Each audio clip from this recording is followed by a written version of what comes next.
Yo, what's good, YouTube? It's boardzy. This is going to be my review of the WLmouse Ying, their newest release, and a 40-gram forged carbon fiber endgame gear OP1 shape clone inspiration, whatever you want to call it. WLmouse is not winning any shape creativity awards.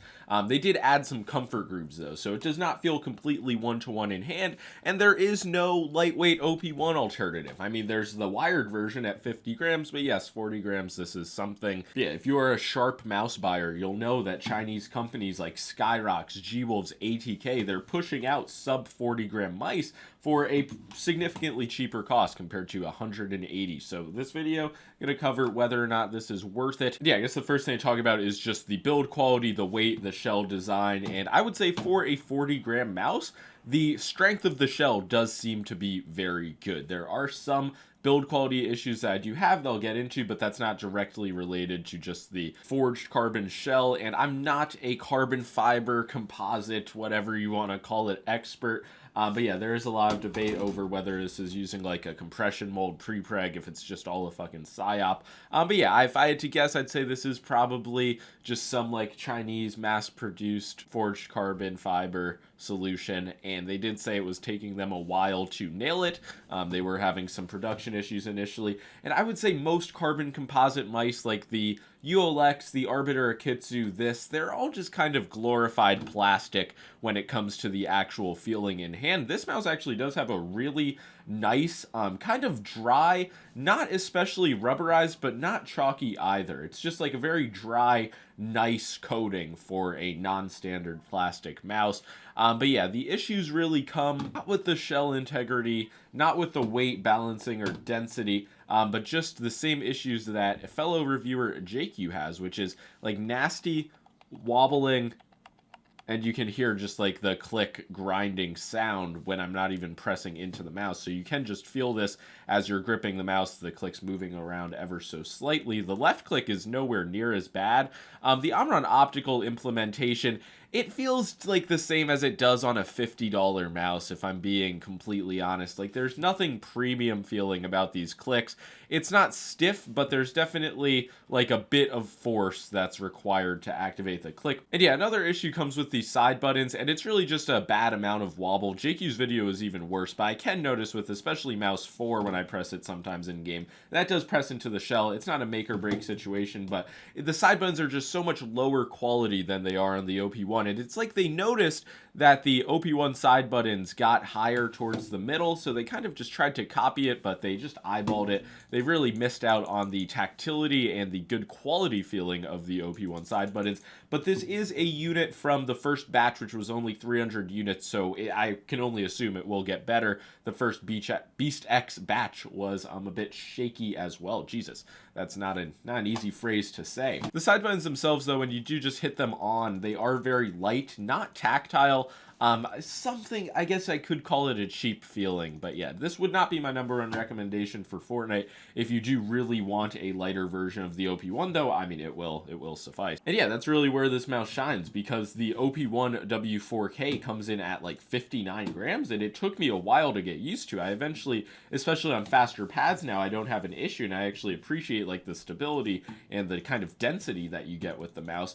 The clicks also definitely are in a league of their own compared to the Ying, but a lot of people, they just care about that bottom line weight number, and there's some increased length. I think there's slightly increased grip width, but it's not anything I noticed. Like, fingertipping these mice, it honestly feels like I'm using the same shape, except on the OP1, I mean, you can't really see perfectly because of the grip tape, but there's just very minimal comfort grooves, whereas this is really aggressive. And yeah, I wouldn't say one or the other is like objectively better. It's definitely a matter of preference, but for claw grip, it definitely does keep your fingers like locked in, and it kind of encourages them to be towards the middle of the click. But yeah, that's really the biggest difference between these mice, besides from the weight, of course.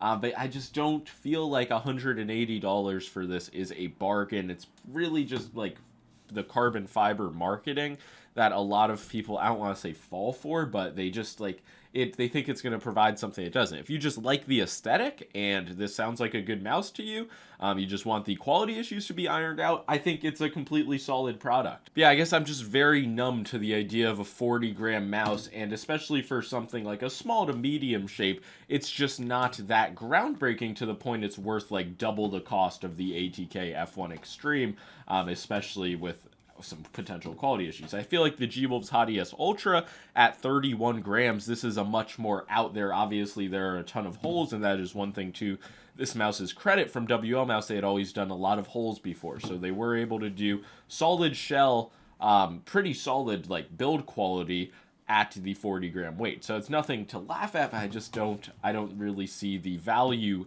of this mouse over something else. I'll say the same about the ULX, and I would say that's pretty much fair. The ULX is a bit lighter, but the thing is, WLmouse, their whole brand was built on they're significantly cheaper than Final Mouse. So I don't know if that is the direction that they want to go. Sensor-wise, this is a 3950. My experience was good after I did the firmware update, which did not work on Google Chrome. It kept taking like 20 minutes, eventually crashing my tab. But I switched to Edge, and then it took like 20 seconds. Even though they recommend Chrome, just wanted to get that out there. But yeah, as for the sensor itself, there are no issues, but at the same time, it's not any better than the 3950 found in the ATK F1 Extreme. Not a noticeable improvement compared to like really good 3395s. And there's no competitive mode on higher polling rates like Vaxi offers. So, I mean, I'm not really complaining about this sensor, but it's just a run-of-the-mill 3950. And yeah, in just around a week I've had this mouse, I've had to charge it twice, and it's currently sitting at 84%. So the battery life, I mean, there's really not that much variance between a lot of these 3950 mice with the same fucking battery size. It's just going to come down to your use habits. And yeah, beyond that, there's really not much to say. For the stock skates, you get some dots. They include some like black Teflon full-size skates in there. You get a set of grips as well. But yeah, not really anything crazy on the accessories. And for 180, the big advantage of this mouse is the sidewall integrity and strength compared to some of the other like lighter mice on the market. But then again, the F1 Extreme, this is the mouse I keep going back to. You could get two of these for the price of one Ying. It's a lighter mouse. In terms of quality, it's not really worse. So yeah, the big thing with this mouse is going to be how much does the forged carbon shell appeal to you. In my opinion, it does cause some issues, like with the side-to-side wobble on the right mouse button. It's just very hard to do clicks well with any non-plastic material, especially like first batch of a forged carbon mouse. So in my opinion, there's not really any huge advantage there, and it definitely does jack up the price, even though it still doesn't hold a candle to the true only real carbon fiber mouse on the market, the Zaunkönig M3K. And yeah, for those of you that don't know, the M3K is a fingertip mouse. It weighs 23 grams, I believe, and it costs $350 to give you an idea of the cost of working with like true carbon fiber, making these mice practically by hand in very small quantities. So it's not a one-to-one matchup. You know, the more comparisons, the merrier. And I would say that, yes, this provides you a very solid lightweight mouse experience. Like you're going to be able to aim exceptionally well. And as I've said before, if you truly just want a lighter OP1, this will satisfy your desire for that. But I just don't think it really performs better than things that are available for a much cheaper cost. Like if you just want the OP1 shape with the best quality and like feeling at the best price, I would say get the standard OP1 W4K or the wired 8K version if you're okay with that. But yeah, WLmouse, this is not a terrible first batch, but they definitely, like, there's room to improve it. It's probably not something that's going to stay in my rotation. It is too small for me to claw grip. I didn't talk much about the shape because it really is just a slightly larger OP1, but for fingertip, honestly, it works fine. I'd say just all around experience-wise, this is one of my top 5 fingertip mice, but yeah, definitely not the only mouse worthy of consideration at the price. And that goes for claw grip as well. Like, it has the same small hand claw grip appeal as the OP1 8K, but let's say you want something with a higher back hump, you can go Skyrox, more Viper Mini like ATK or HitScan Hyperlight, and yeah, the list goes on and on. There are many more affordable options than this. I do think it is kind of niche, but for the OP1 shape lover but weight hater, this is probably the top option. So yeah, that's going to be all. Let me know any other questions you guys have in the comments below. Oh yeah, the fucking coating, they advertise it as glow in the dark, but it's only like glow under UV light, so a bit misleading, but not really a performance hit. And the scroll wheel, it's kind of just like smooth, not notchy or aggressive or loud, but you can activate the scroll wheel click by hitting it from the side with very minimal force. So yeah, that's really all I have to say. Any other questions, let me know. Peace out.